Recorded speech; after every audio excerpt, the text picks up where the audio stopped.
Buenas noches. Gracias a todos por acompañarnos en esta conferencia inaugural de la exposición Entre Ideas y Metralla, México 1913-1914, titulada La Revolución Mexicana, la historia que se convirtió en mito, a cargo del historiador y curador de esta exposición, Alejandro Rosas, para quien pido un fuerte aplauso.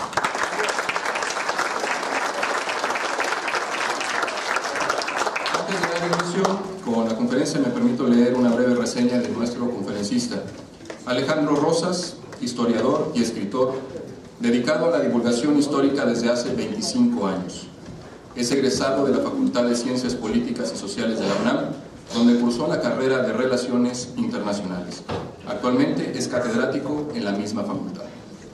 Coordinador de investigación histórica de Editorial Clio hasta el 2002 y asesor del contenido histórico del Sistema Internet de la Presidencia de la República del 2003 al 2006. Es colaborador de Relatos e Historias en México, Letras Libres, W Radio, Radio Fórmula y co-conductor del programa El Refugio de los Conspiradores, que se transmite por Azteca 40. Entre sus obras publicadas destacan, entre otras, Mitos de la Historia Mexicana, Sangre y Fuego, 365 para conocer la historia de México, 99 pasiones en la historia de México y Érase una vez México, de las cavernas al virreinato. Les pedimos a todos los presentes, de ser posible, apagar sus teléfonos celulares o al menos ponerlos en modo silencioso. Con ustedes, Alejandro Rosas.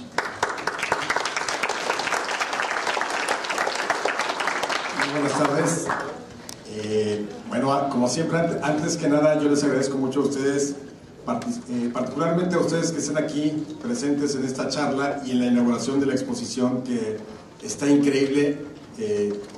Quedó padrísima, ya verán, ya platicaremos de ella allá. Y yo les agradezco a ustedes porque, bueno, finalmente es un día entre semanas, son las 7 de la noche, todo el mundo hay que desplazarse. Yo sé lo que es allá en el DF desplazarse, pero aquí no cantan mal las rancheras, como dirían. Pero qué bueno que estamos aquí para platicar una hora más o menos, un poquito más, un poquito menos, pero sobre todo para acercarnos un poco a desentrañar algunos de los mitos de la Revolución Mexicana.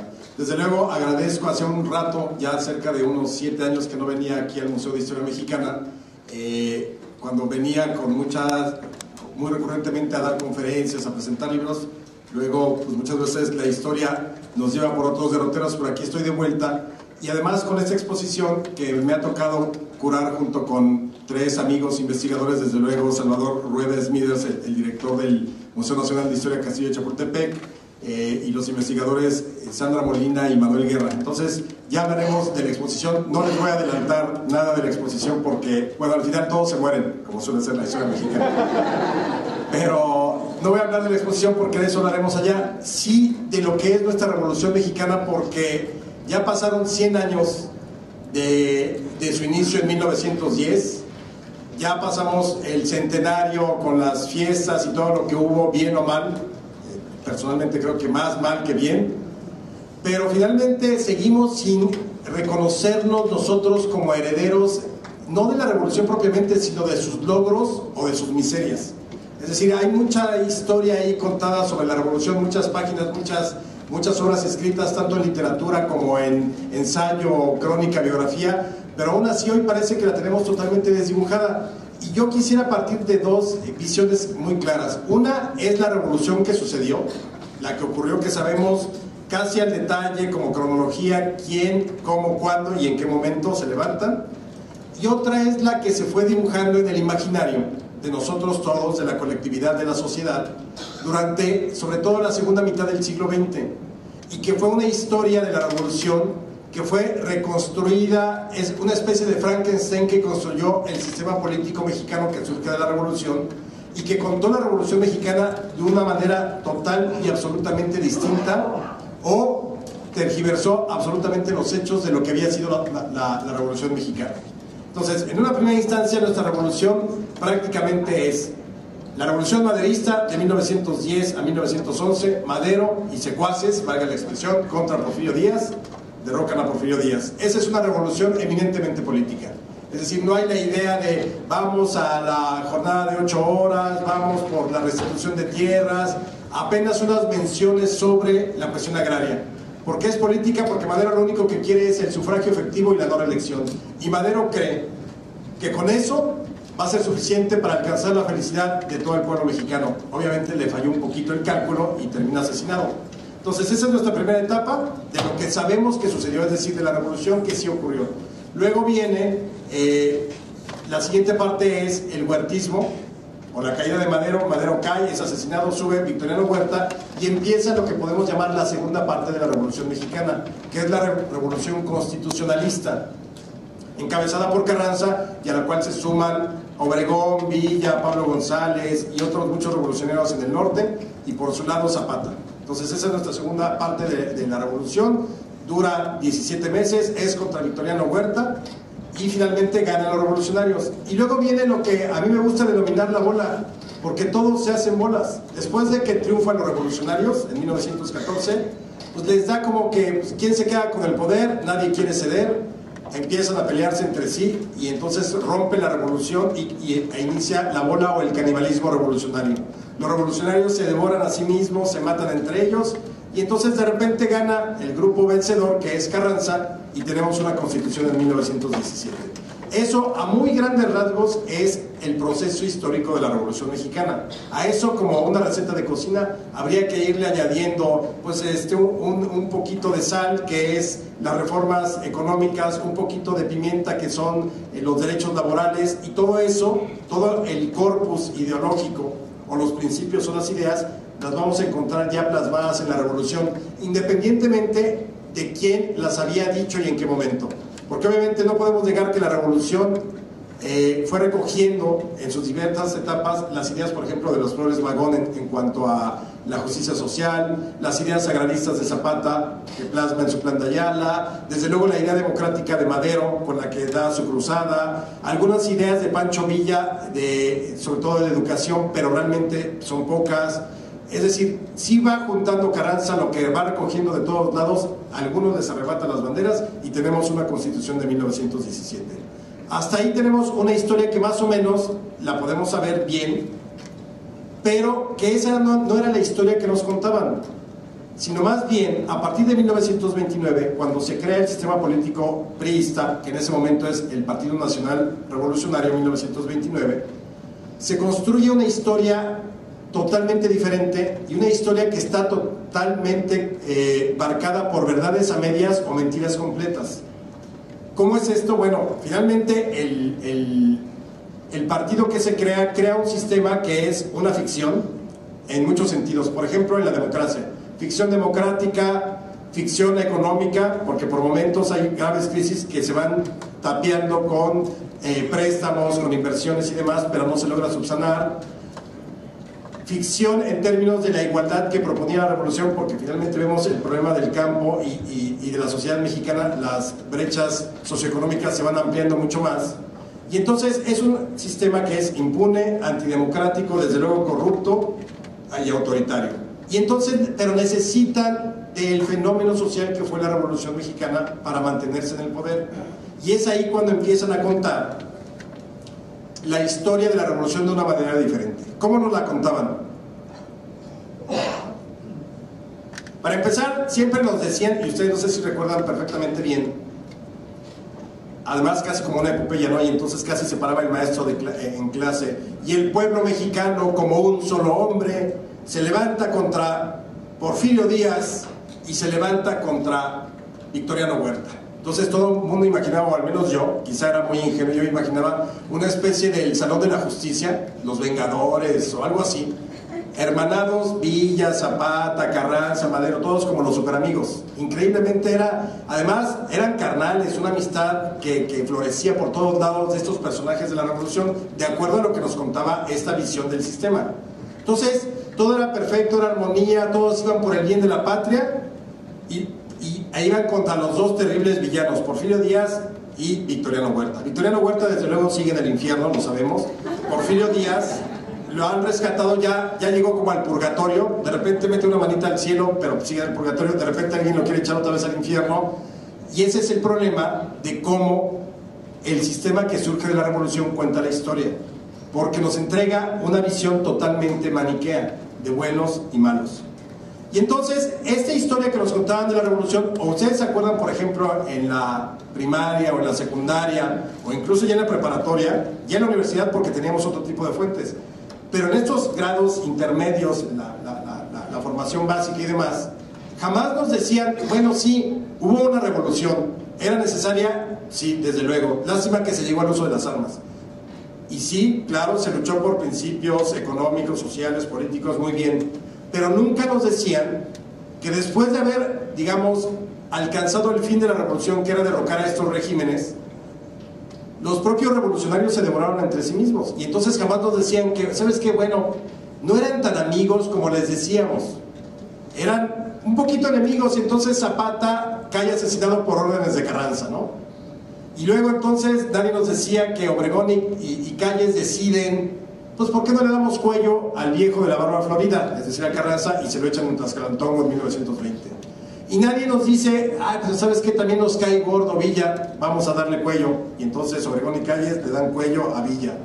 Y luego Obregón quiere ser un nuevo Porfirio Díaz, y entonces Calles dicen, o al menos el chiste de la época, si ustedes lo recuerdan, bueno, no lo recuerdan, perdón, todos somos jóvenes aquí, sino más bien porque lo hemos visto por ahí, leído en comentarios y demás. El chiste de la época era muy típico. Preguntaba a un peladito del pueblo, que lo ponían así dibujado con su calzón de manta, y decía, oiga, ¿y quién mató a Obregón? Y respondía el otro, Calles y Portes bien, refiriéndose a Plutarco Elías Calles y a Emilio Portes Gil. Total, que es un desgarriate. Al final la Revolución Mexicana terminó siendo una lucha de facciones donde se devoraron entre sí, donde hubo una purga importantísima de generales en los años 20, ya después que se encarga Obregón, y que al final nos deja un sistema como el que conocimos, exactamente por esa violencia que continúa, termina convirtiéndose en un partido para institucionalizar el poder y la sucesión presidencial, que siempre había sido un desgarriate. Entonces, eso no nos contaban de estos asesinatos, no nos contaban de estas purgas, no nos contaban cosas que son muy importantes pensar. Con la revolución se perdió una generación completa de mexicanos, y simplemente hagan cuentas. Las edades en que mueren nuestros personajes de la revolución. Por ejemplo, Madero iba a cumplir 40 años en el año en que lo asesinaron. Él lo asesinan el 22 de febrero, el 30 de octubre iba a cumplir 40. Zapata iba a cumplir 40 años. El 8 de agosto de ese 1919, por cierto, mañana se conmemora el aniversario luctuoso, uno más, aunque dicen los zapatistas que no ha muerto, pero ya, ahora sí, si no murió, ya, es decir, nació en 1879, ya tendría que estar más que muerto. Pero si los zapatistas quieren seguir creyendo que está vivo, que viva, como dirían de Pedro Infante, en los corazones de todos los que lo queremos. Pancho Villa, de 43 años, Obregón, de 48, Felipe Ángeles acababa de cumplir 50 cuando lo manda a fusilar. Por cierto, no Huerta, no Porfirio Díaz, Venustiano Carranza. Obregón tiene 48, como les digo, es decir, tampoco llega a los 50. Mueren en su cama Plutarco Elías Calles, ya por otras circunstancias, porque prácticamente todos los posibles enemigos habían sido asesinados o habían muerto, y ya eran otros tiempos. Calles en 1945 en su cama, y Lázaro Cárdenas hasta 1970. Curiosamente, enemigos entre sí. Recuerden que Cárdenas expulsa del país a Calles, y como ironías de la historia, los dos mueren un 19 de octubre, nada más que Calles en 1945 y Cárdenas en 1970. El hecho es que no nos contaban esa historia así. Simplemente era como la de todo había sido maravilloso y la revolución se convertía en algo maravilloso. Y entonces, de pronto, para el sistema era muy fácil seguir contando una historia que era a medias. Y esa historia se corona con una ficción nuevamente, el Monumento a la Revolución. Recuerden que el Monumento a la Revolución iba a ser parte del Palacio Legislativo de la época porfirista. Obviamente la Revolución lo impidió, y en 1933 se les ocurre, con el arquitecto Carlos Obregón Santacilia, se les ocurre a los miembros del partido oficial, ¿por qué no hacemos un Monumento a la Revolución? Todos, órale, está padrísima la idea, qué buena onda. Pues utilicemos esa estructura vieja que solo recuerda el porfiriato, y entonces la modifica Carlos Obregón Santacilia. A mí me gusta el Monumento a la Revolución, es muy de la época, muy casi soviético, podríamos decirlo, de esos años 30.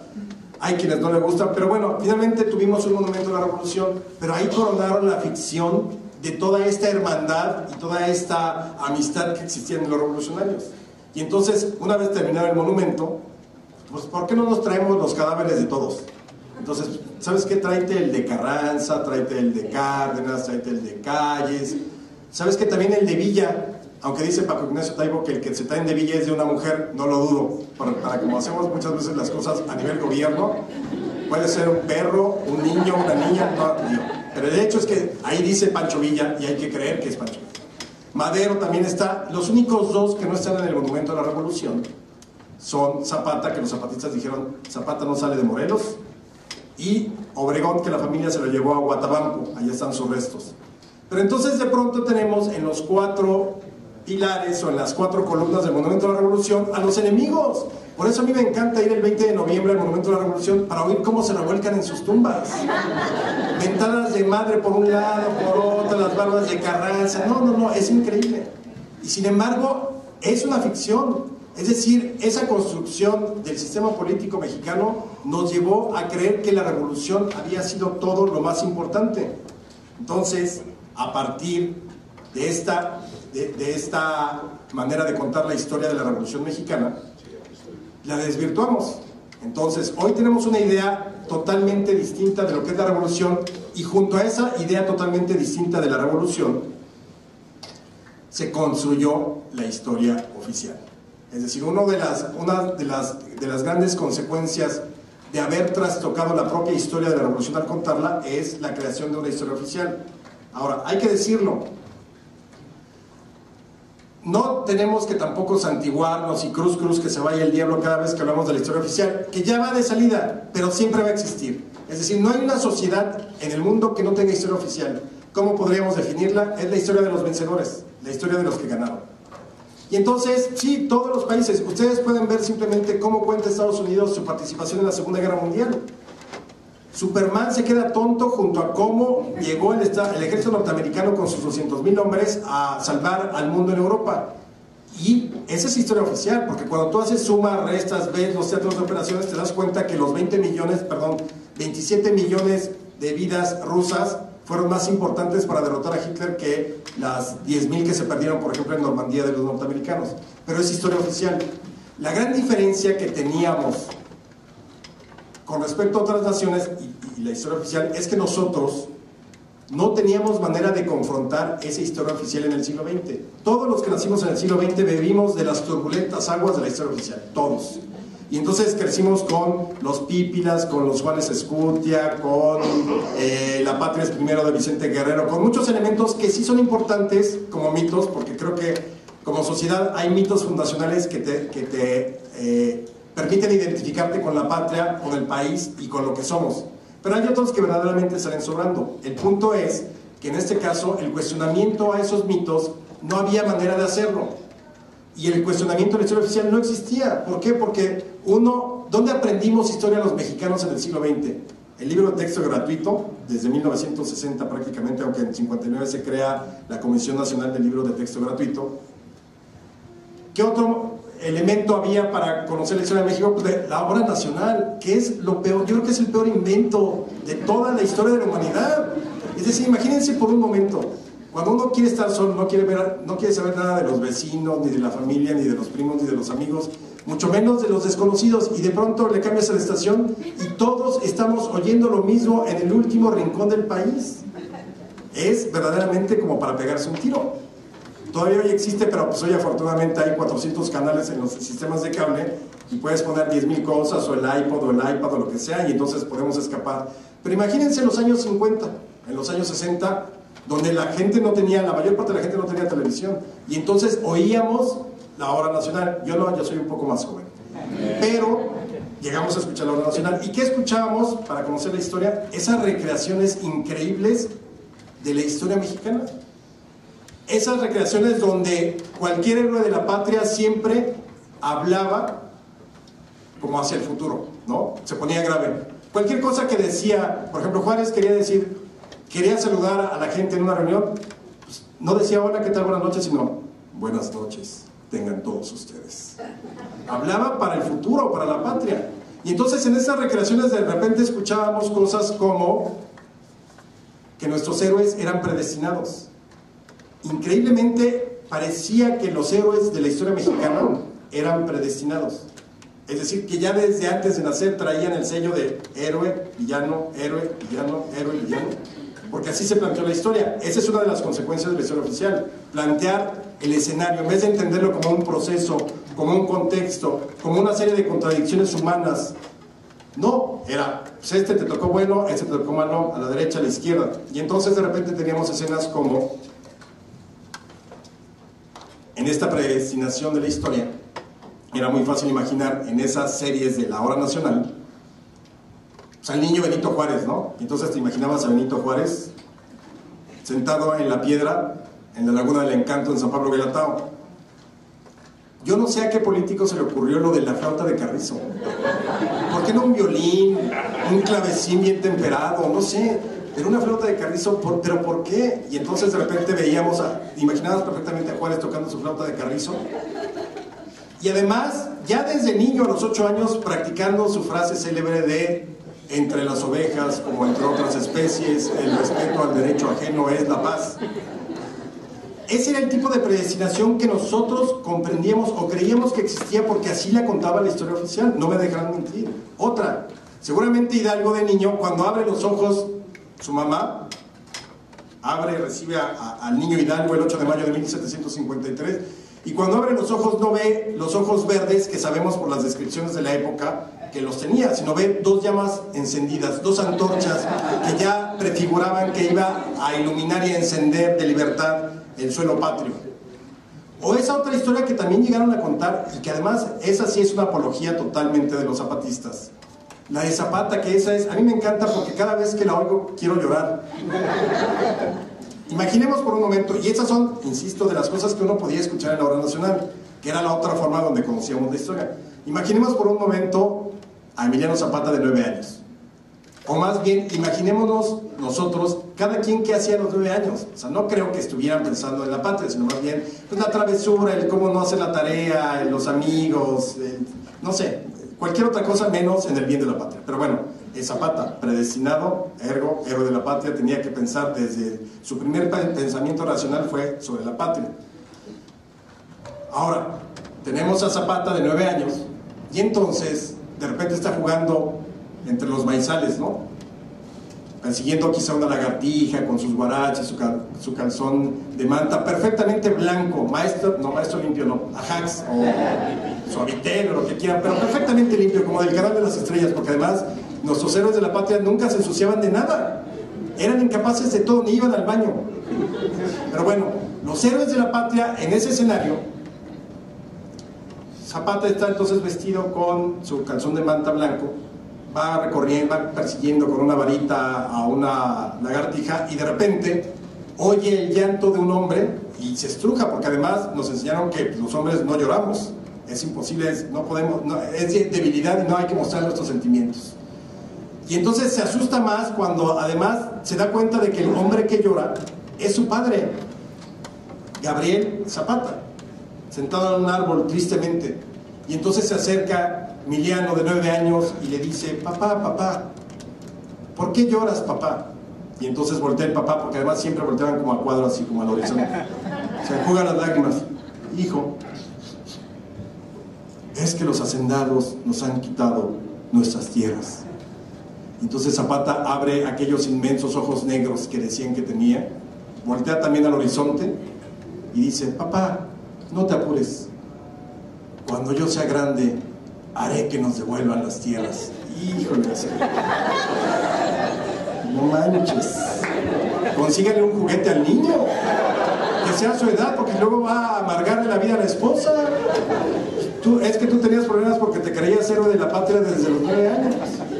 Y entonces nos fueron arrancando la posibilidad de conocer realmente quiénes eran de esos personajes. Y entonces, por ejemplo, no sabíamos que el asunto, por ejemplo, de la flauta de carrizo, con 2 centímetros, el funcionario que se aventó la puntada de la flauta de carrizo, no tengo nada, hay que decirlo, contra las flautas de carrizo. Si alguien aquí la toca, me parece muy respetable. El hecho es que Juárez no la tocaba. Y además, no es una cuestión de necedad ni de detalle. Juárez nos dejó, afortunadamente, un pequeño escrito que se llama Apuntes para mis hijos. Y ahí cuenta su vida miserable en San Pablo Guelatao. Y ahí cuenta que no huyó de San Pablo Guelatao porque se le hubiera perdido una oveja y entonces su tío le iba a pegar y huyó precipitadamente por miedo. Ahí nos dice, él, Juárez, escribe en apuntes para mis hijos, dice, vivíamos en la miseria, éramos 20 familias, no había futuro para nadie aquí, por eso decidí a los 12 años dejar San Pablo e irme a Oaxaca. Cualquier cosa iba a ser mejor para mí que quedarme en esta situación. Y nunca hay una línea donde dice, y me llevé mi flauta de carrizo. Esa es una invención bucólica de la historia oficial. ¿Afecta o no? No afecta en el sentido de que pues, es una anécdota, una humorada, pero el punto es que junto a ese detallito de la flauta y junto al detallito de que huyó porque su tío le iba a pegar y junto al detallito de que llegó y entonces vio Oaxaca como el cambio del país, junto a todo ese tipo de cosas, de pronto ya no tenemos la manera de confrontar la historia ni cuestionar la historia. Y entonces se empiezan a crear los mitos. El mito de que Juárez odiaba profundamente a la iglesia y era antirreligioso. No, simplemente era anticlerical. ¿Por qué? Porque el clero había llegado a un momento donde poseía 1/5 de la riqueza nacional y era necesario que regresarlo a la esfera espiritual que era la que le correspondía. Y así muchas ideas que se van insertando y entonces las vamos perdiendo. ¿Por qué? Porque el sistema político mexicano necesitaba de estas justificaciones, de un Hidalgo perfecto, de un Juárez perfecto, de un Madero perfecto.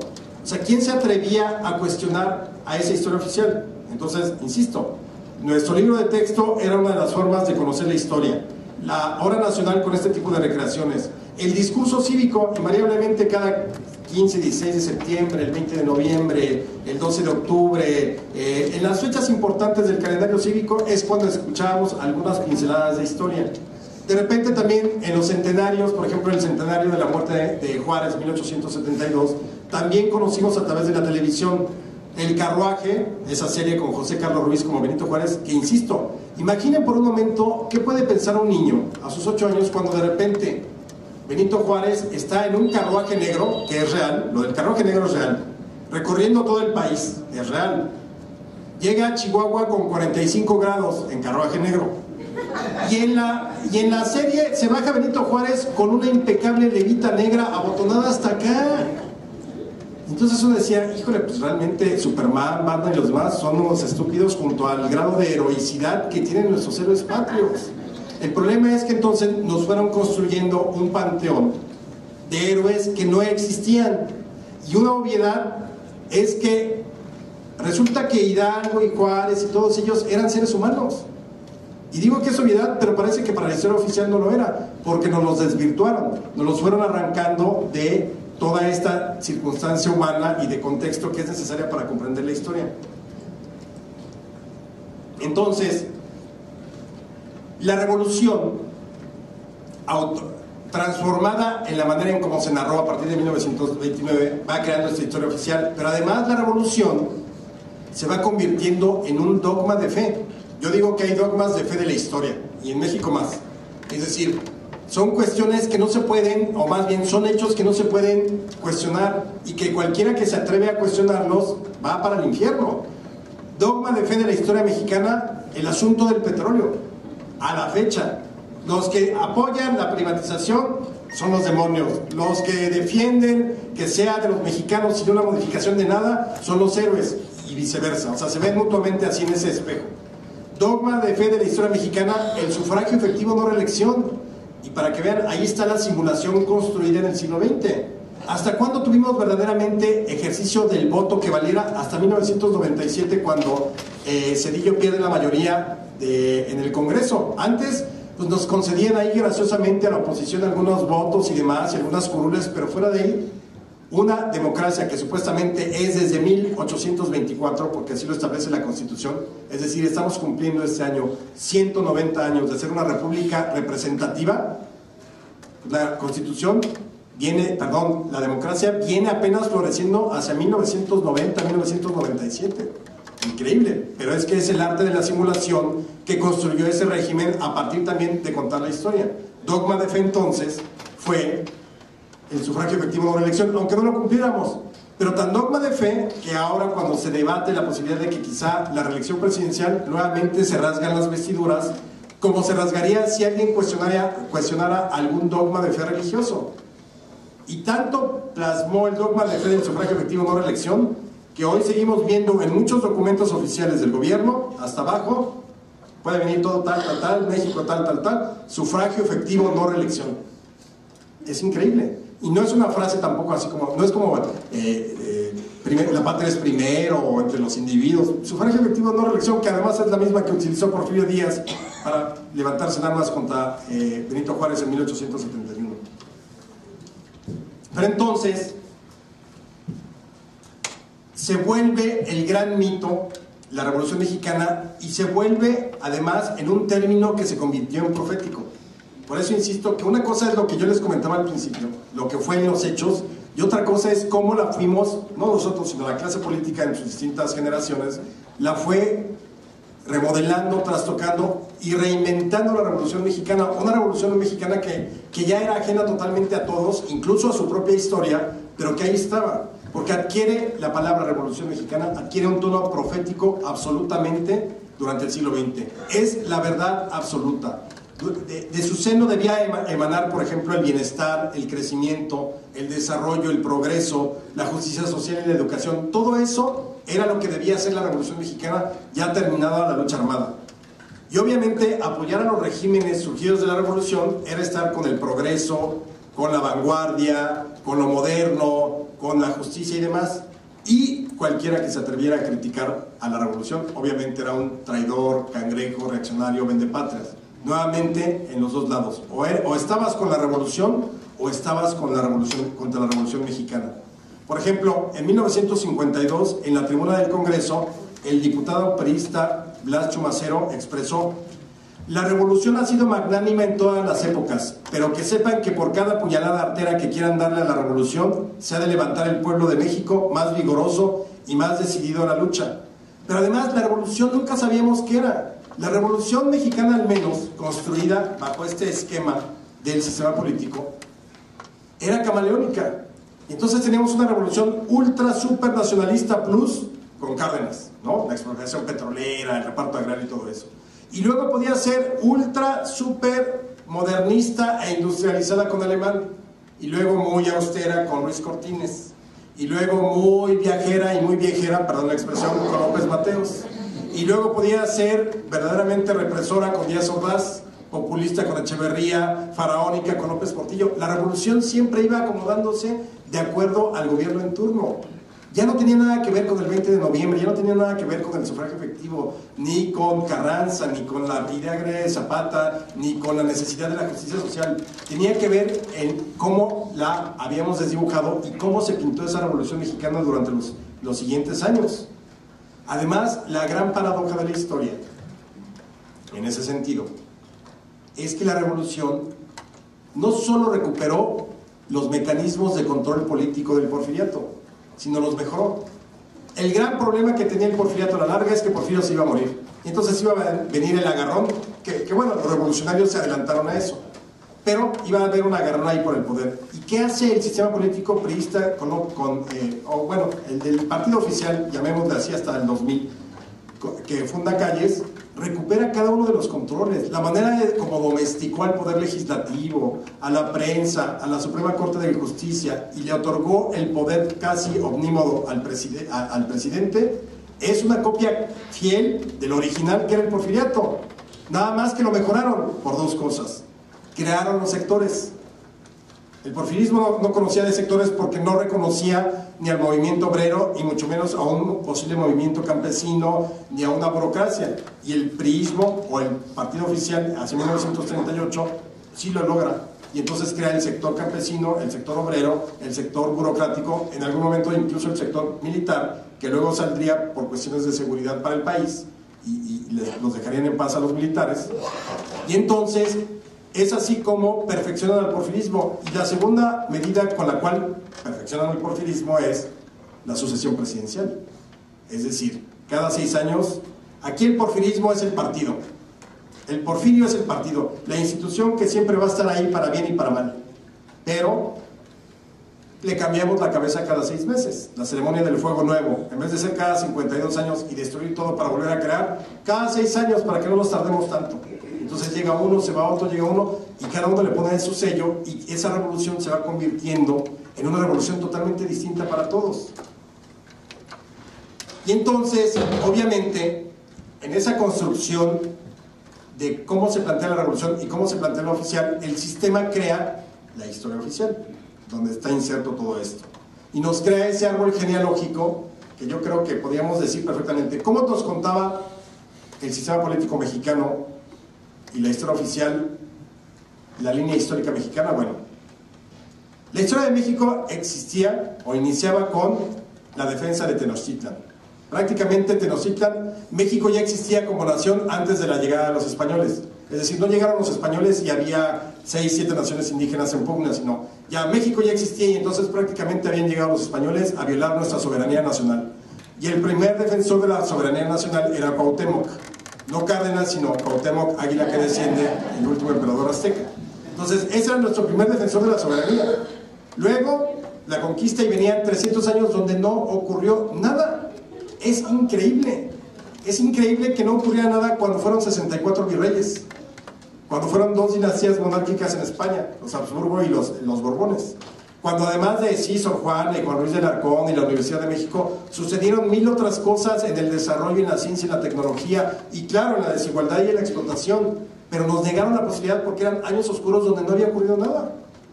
Y entonces saltábamos prácticamente de la independencia, perdón, de la conquista o de la caída de Tenochtitlan a la independencia, porque entonces se abrían las tinieblas, eran rotas por la luz de la libertad y de la sapiencia de los curas insurgentes y de todo el movimiento.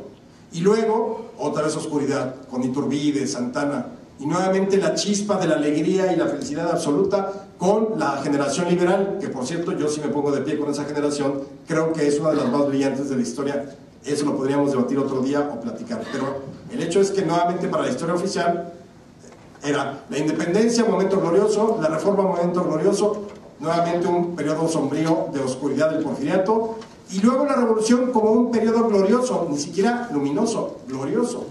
Y entonces en la cúspide de la evolución histórica de México, ya en lo alto, sí, no podemos aspirar a más, era la fundación del partido oficial en 1929. Ahí era como después de ese largo y sinuoso camino, a lo largo de varios siglos, llegábamos a la cúspide de la evolución histórica del país, con la fundación del partido. Pero pues, obviamente todavía venía mucho por contar, y desde luego, pues obviamente las contradicciones internas del propio sistema.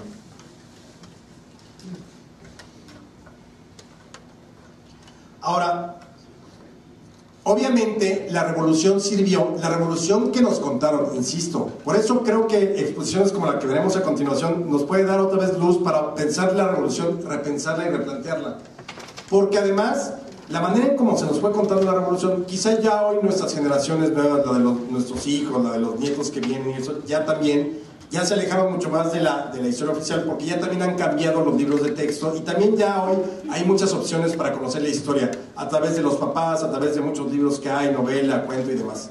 Pero nosotros, insisto, seguimos creyendo con algunos elementos y crecimos con elementos de la historia oficial. La revolución entonces nos dio, o más bien el sistema nos dio unos símbolos de la revolución que entonces eran utilizados perfectamente para el discurso, aunque no se aplicaran en la realidad. Y por eso tenemos toda la Revolución Mexicana muy, muy profundamente. Entonces, por ejemplo, si en el discurso político se quería hablar de la democracia, ¿sabes qué? ¿Qué hacemos? Ah, tráete el retrato de madera. Y entonces ya el presidente salía así, porque México es democrático y creemos en las elecciones y en sus instituciones, y aquí el voto se respeta, y con la imagen aquí gigante de Madero, ¿no? Luego iba el presidente al campo, miserable, muerto por los coyotes, por toda la manipulación que se había hecho del sector campesino. Siempre los presidentes llegaban iniciando el sexenio, ahora sí, vamos a repartir las tierras. Y entonces uno se preguntaba, pero perdón, ¿qué chingado piso vamos? Porque la han repartido desde hace como 70 años. Es decir, nuestro país es más grande que toda la Tierra junta, y quizá todos los planetas del sistema solar, porque la reparten y la reparten y la reparten, pero siempre llegaban. Y entonces Sí, porque nosotros creemos en la libertad del campesino, porque tierra es libertad. Y para mí la frase de Zapata, después de desvirtuada por el discurso político, para mí solo aplica en el amor. La tierra es del que la trabaja. Fuera de ahí, aquí en México la tierra no es del que la trabaja, es de los intermediarios, es de muchas otras cosas. Pero, obviamente, cuando había ¿qué hacemos? Vamos a ir con los campesinos para que no se nos ven. Pues, tráete a Zapata. El maestro es el compa Zapata, tráetelo. Entonces salía la imagen de Emiliano Zapata. No, pues es que nos están acusando de que nosotros nunca respetamos las leyes, señor presidente, y menos usted que viola la Constitución tantas veces quiere. Ay, perdón, señor presidente, no es cierto. Es cierto que usted respeta la ley, pero de todas maneras necesitamos a alguien. ¿A quién? ¿A quién? Juárez. Entonces Juárez aparecía. ¿Ustedes creen que fue un azar que, por ejemplo, Zedillo, y ahí sí ya no tuvo otra, el día en que acepta que han perdido las elecciones, esa noche del 2 de julio, apareció con la figura de Juárez, atrás, el retrato ese maravilloso que tienen en el Palacio Nacional? Y no porque necesitara justificarse, sino porque lo que le estaba dando esa imagen era el que él, como presidente, era respetuoso de la ley y de las instituciones, porque ya querían, ya se acuerdan que esa noche los priistas se lo querían comer vivo. Le dijeron incluso que era un traidor por haber aceptado el triunfo que había ganado la oposición en las elecciones, independientemente de las funestas consecuencias a las que luego arribamos. Pero, al menos esa noche, se comportó como se debía haber comportado cada uno de los presidentes en el siglo XX, institucional, y utilizó a Juárez para volverse institucional. Entonces, esos símbolos fueron los que acompañaron siempre al sistema y fueron los que nosotros también nos compramos de un modo u otro a lo largo del siglo XX y de cómo aprendimos la Revolución Mexicana. Y además, entonces, esa misma historia oficial nos fue quitando los temas incómodos, ¿no?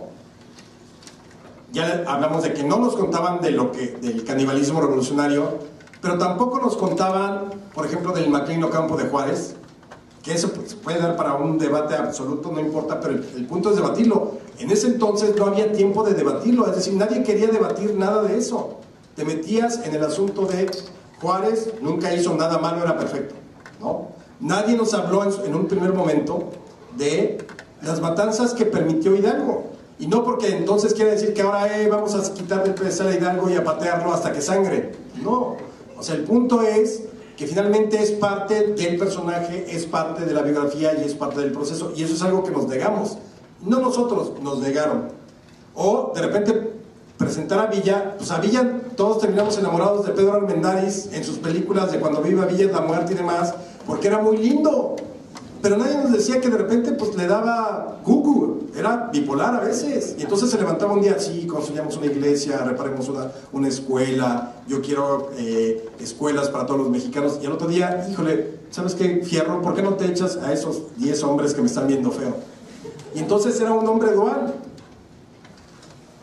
Que además para nosotros hubiera sido mejor entenderlos en ese contexto, porque también sacarlos de su contexto para explicarlos o tratar de explicarlos o entenderlos a la luz de lo que es México hoy es totalmente bizantino, es totalmente ocioso. A la historia y a los personajes hay que entenderlas en su momento, si no, ahí se desvirtúa absolutamente todo. Y entonces ya teníamos partidos, unos buenos, unos malos, los demonios, Cortés, Iturbide, Miramón, desde luego Porfirio Díaz, Huerta y algunos otros, Lucas Alamán, el historiador, por ser conservador y demás. Y además, ya para terminar, toda esa idea de cómo nos fueron destruyendo o deconstruyendo la historia, pues entonces era muy fácil, ya ni siquiera los nombres de pila teníamos que aprendernos. Si tú contestabas, ¿quién es el hombre que promovió la democracia en México en 1909? Podías contestar, el apóstol de la democracia, ¿no? A ver, ¿quién fue el gran defensor contra la intervención francesa? El benemérito de las Américas. El hombre que toma la alhóndiga de Granaditas, el padre de la patria.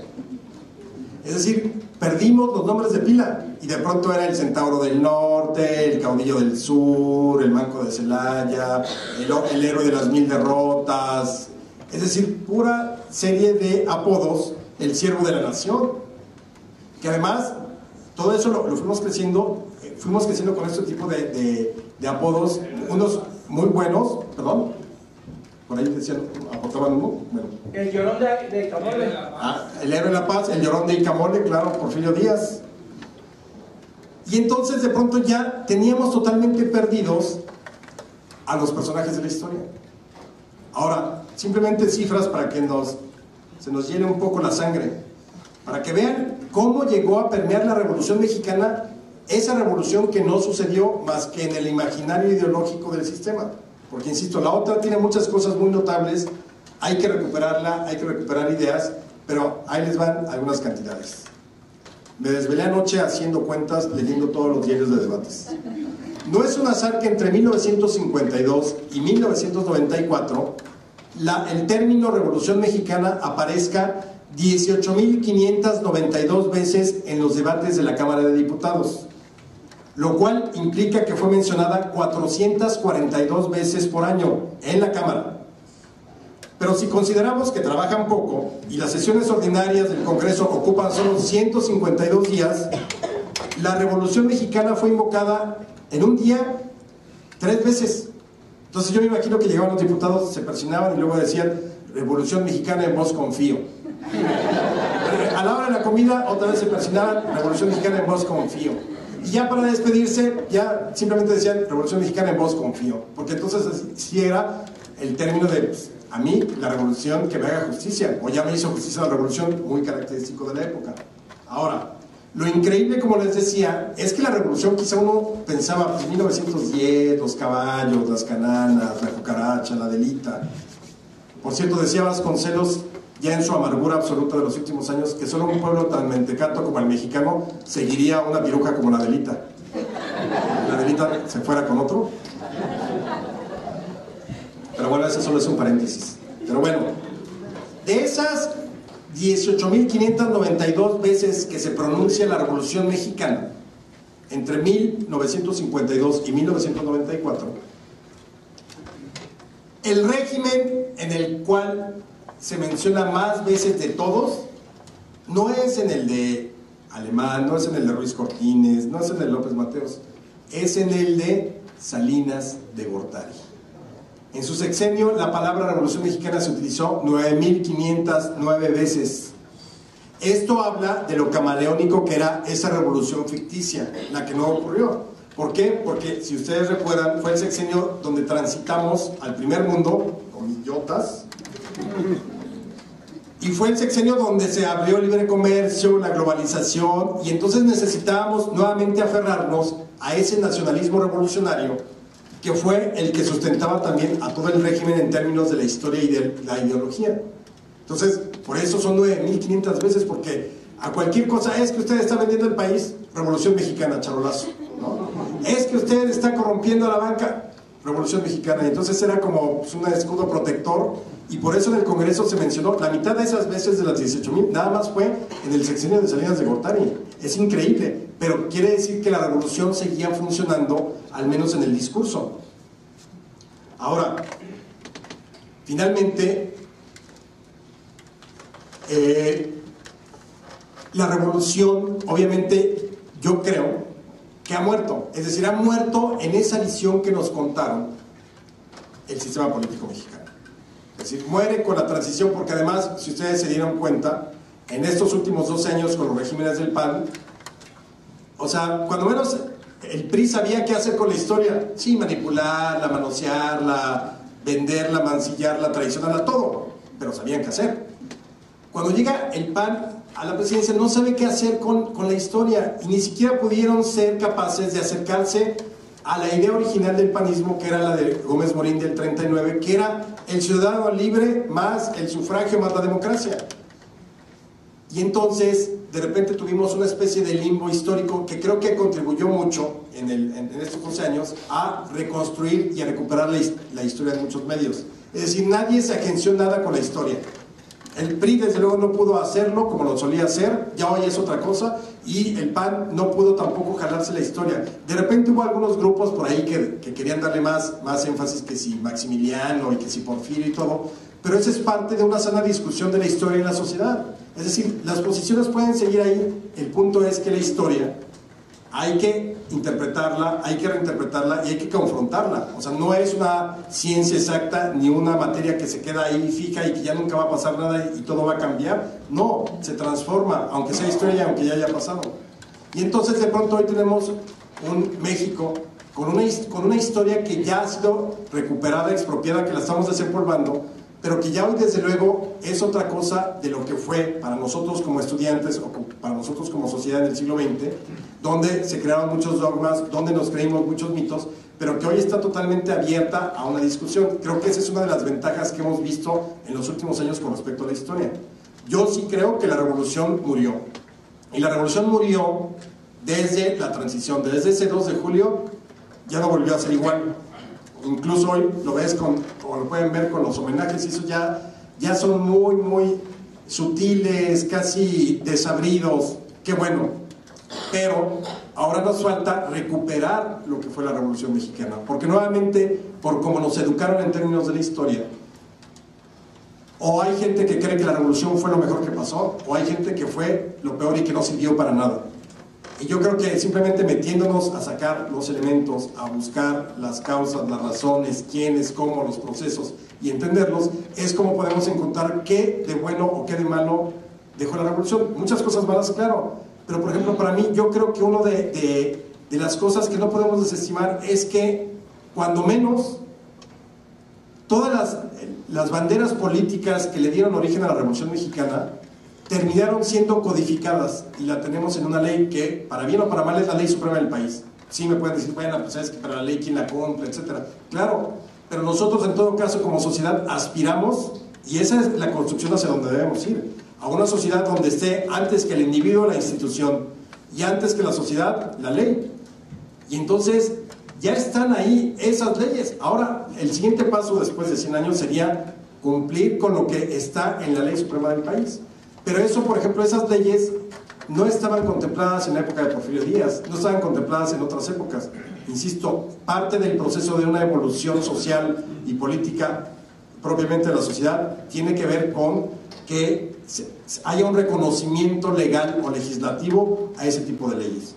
Entonces creo yo que finalmente la revolución, insisto, como la aprendimos, es la que he expuesto aquí en estos minutos, y la revolución que debemos reconocer es la que veremos a continuación en la exposición, donde tendrán algunos elementos, donde los personajes aparecen desmitificados, donde vemos quiénes son los protagonistas, donde no hay adjetivos, y donde no hay calificativos para nadie. Esos son los sucesos, esos son los hechos, esos son los hombres. Esto es lo que dio la revolución, y esto es lo que nos dio la revolución. Una exposición que es breve, sí, pero que yo creo que en el momento en que podamos platicar allá adentro, y la gente que pueda venir después, se van a quedar con cosas de poder querer saber más y buscar más sobre la Revolución Mexicana. Yo les agradezco mucho esta hora que pude charlar aquí con ustedes sobre la revolución. Yo diría que bueno que ya se murió la revolución, pero viva la revolución. Creo que todos tenemos alguna historia que contar, de parientes, de abuelos, de tíos, de familiares que lucharon, porque sí, 1 millón de víctimas arrojó ese movimiento, que también como mito hay que decirlo, no fue 1 millón de muertos, fue 1 millón de víctimas, de las cuales 500,000 murieron por la influenza española de 1918, en la pandemia. Y luego 300,000, muchos desde luego, en los combates, muertos, la guerra propiamente. Y los otros 200,000 son desplazados, gente que huyó del país, que se fue, que cambió de zonas y entonces ya no los censaron. Pero el hecho es que hubo 1 millón de víctimas, y casi todos somos herederos de esas víctimas, para bien o para mal. A algunos les hizo justicia la revolución, a otros tuvimos que dedicarnos a la historia para hacerle justicia a la revolución. Yo les agradezco mucho y los invito a que pasemos a inaugurar esa exposición.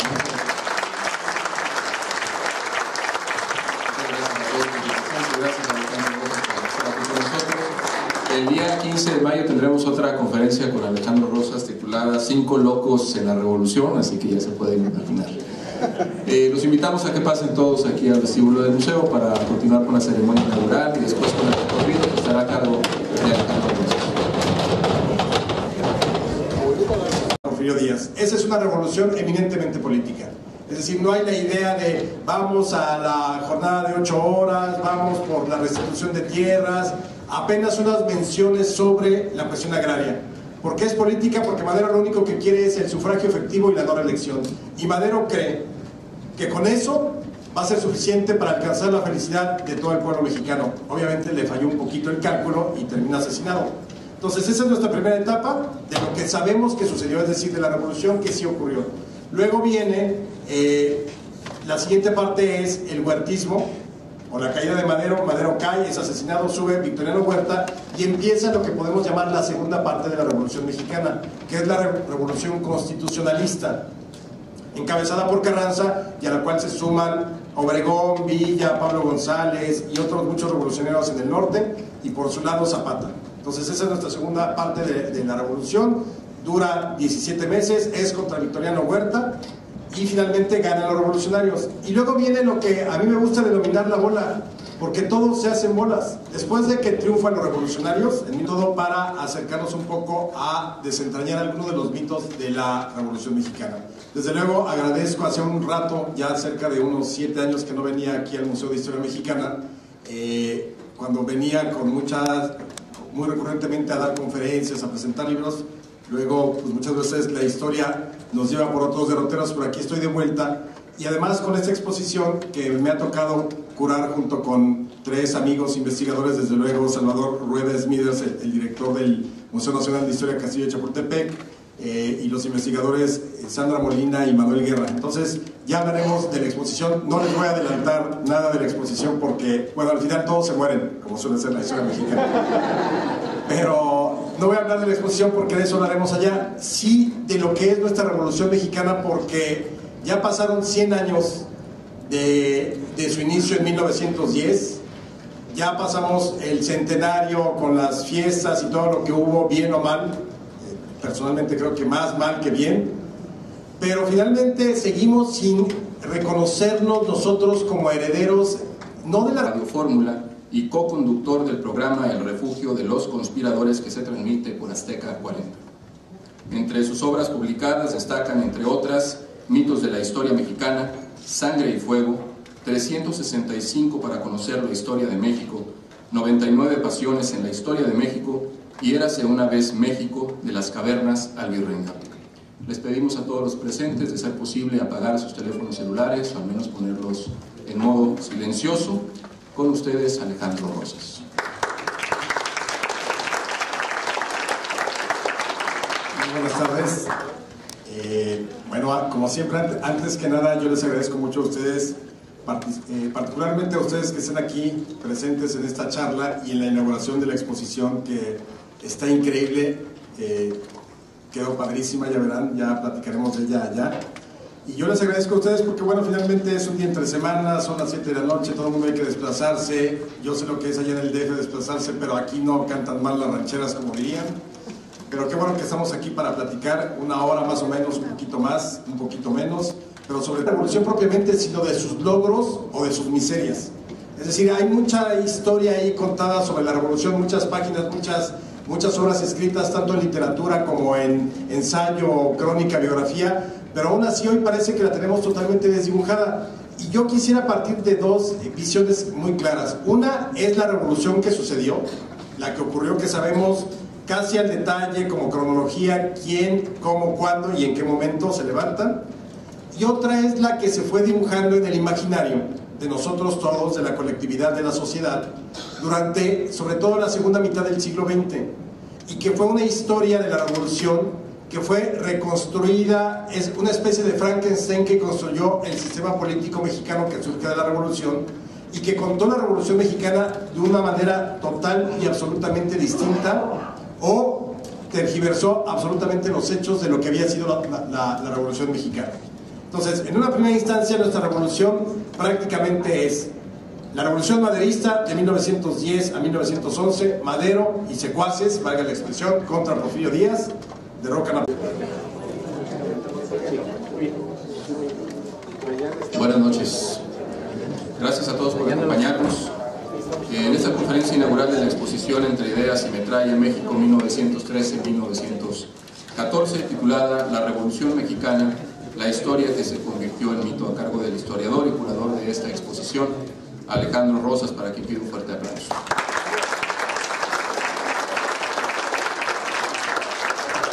Antes de dar inicio con la conferencia, me permito leer una breve reseña de nuestro conferencista. Alejandro Rosas, historiador y escritor, dedicado a la divulgación histórica desde hace 25 años.